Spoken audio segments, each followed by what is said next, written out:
markas dari angkatan bersenjata Besara dari Angkatan Bersenjata Jaya Brunei berkhidmat 21 tahun dan bermula perkhidmatan 1 bulan 2 1993 dan Besara 1999. Bismillahirrahmanirrahim. Assalamualaikum warahmatullahi wabarakatuh.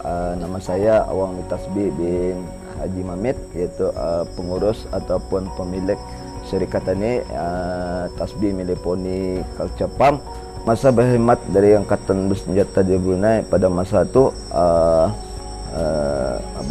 jawatan penyelidik kesihatan kanan memang di bawah perubatan dan kesihatan dan banyak misi yang dihadiri dan satu pengalaman bagi aku untuk mencari ilmu ataupun pengalaman di negeri orang seperti Mindanao ataupun Aceh.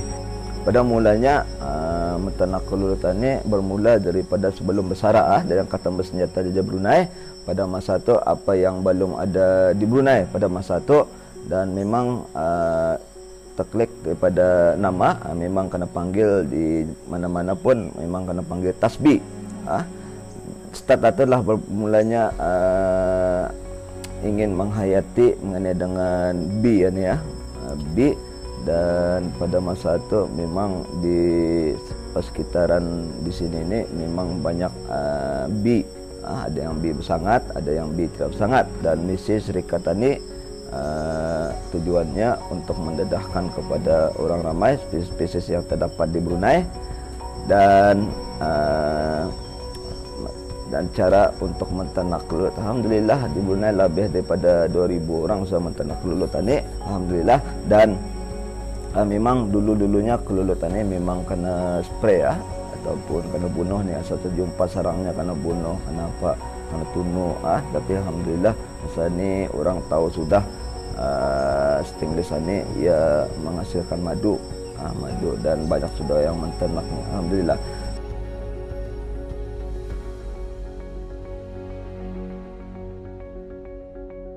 Syarikat ini Tasbi Mileponi Culture Pump ini bermula tahun 2009 sehingga sekarang, dan juga memang di Brunei banyak peminat menternak kelulut ini dan di luar pun banyak juga berminat menternak kelulut.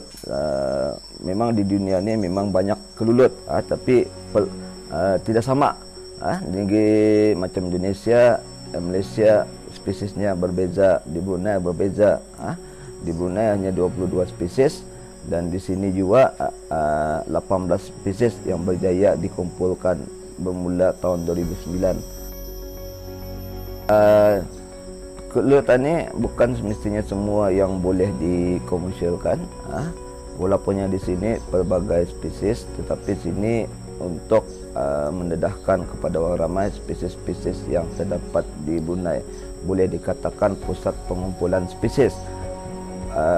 Ada 2 spesies yang boleh dikomersialkan, iaitu Itama dan Thoracea.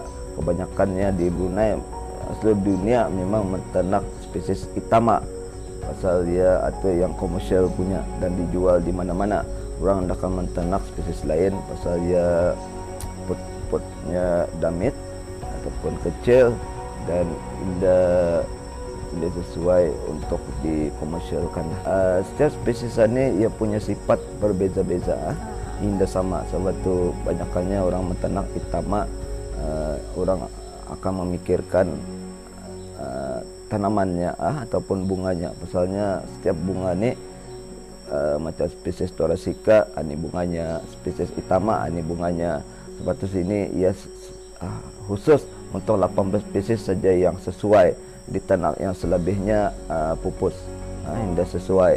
Penambangan pokoknya bermula daripada hutan ataupun kabun yang dijadikan kabun kan. Memang banyak kelulut dan mana-mana pokok yang akan ditabang atau yang ada koloni ataupun sarang kelulut diambil, diselamatkan dan dibawa kemari. Atau pengumpulan ini ia bukan secara ia cara perlahan-perlahan pasalnya yang dapat diranjak ataupun lagipun dari segi desain apa sini ini pun memang pelan-pelan, bukannya terus sekaligus dibuat indah. Asalnya ya kadang-kadang satu tarikan daripada pelancongan juga kan. Kalau sekali datang ani datuk kedua kalinya berubah, ketiga kalinya supaya orang atau ndak kelanguan lah. Okay. Dan lagi sini memang bukan untuk dibayar, lagi pun sebagai satu hobi, sebagai satu hobi ataupun aktiviti masa lapang. Maklum sudah pencen dan anilah nyedangan sepenuh masa enjoy lah, enjoy cuma tu. Okey, kalau dulu-dulunya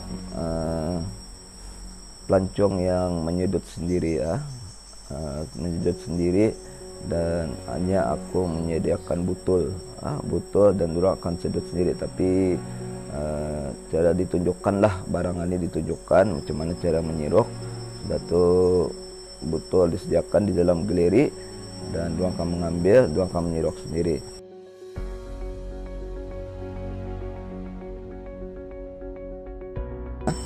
Ini pot madu, bagi lubang di atasnya, yaitu sedut. Dan memang madu kelulut ini memang disirok dan dibotolkan dan simpan dalam peti sejuk. Memang minat mentenak kelulutan ini, tapi ya untuk satu kajian bagi aku lah. Sebab tu aku mengumpul pelbagai spesies untuk menghayati setiap spesies yang ini. Pasalnya setiap spesies ini sukanya berbeza-beza. Kelulutan ini bukan saja menghasilkan madu, ia boleh dipelbagaikan produk hiliran, dan produk hiliran ini maksudnya macam boleh dibuatkan sabun madu, shampoo, lilin, kitchen, macam-macam. Aku pun ada kursus dia dulu di Malaysia, itulah dipelbagaikan produk. Okey, di sini juga menyediakan satu galeri. Di dalam galeri itu bermacam-macam info mengenai dengan kelulut. Untuk mendapatkan barang-barang itu memang payahlah, maknanya perlahan. Sebab itu dalam satu batang dalam pameran itu bermacam-macam spesies pintu masuk. Pasalnya banyakkannya mesti kenal kelulutan ini bermula daripada pintu masuknya lah, asas perkenalan kelulut atau. Dan sini juga dijadikan tempat kajian UBD lah mengenai dengan madu-madu dan spesies-spesies kelulut. Banyakkannya pun daripada luar negeri pun ingin mengetahui spesies-spesies yang ada kita ini di Brunei ni.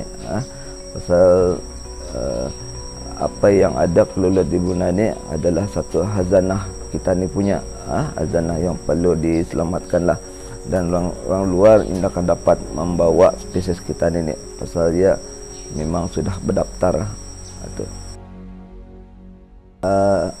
Mengenai dengan harapanku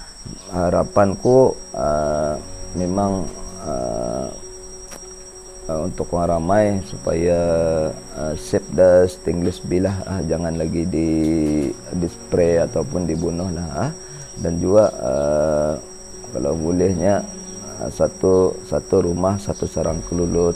Pasalnya ia bagus, madu kelulut ni ia punya khasiatnya tinggi dan boleh diternak di sekitaran rumah dan ataupun setiap weekend boleh menuai dan makan sendiri daripada sarang lah. Dan juga satu masa nanti akan membuka satu satu tempat pengumpulan madu, menjadikan satu produk Brunei punya produk. Disebabkan di Brunei makin berkembang menternak kelulutan ini dan orang luar pun boleh mengantat kemari untuk menjadikan satu produk madu kelulut. Bagi yang ingin berminat untuk menternak kelulutan ini, perlu belajarlah dulu, belajar, dan juga boleh mendatangi tempat peternak-peternak lain untuk sebelum memulakan menternak telur tadi, dan mesti tahu dengan spesies-spesiesnya lah, bagi-bagi yang ingin yang akan bakal bersara lah, atau tertakluk daripada minat masing-masing. Dan kedua, mesti ia jangan hangat-hangat ayam, atau yang ketiga, memang bermula tu memang payah, ataupun tetapi kalau dipaksa ataupun dipajal, dihaguti, insyaallah berjaya.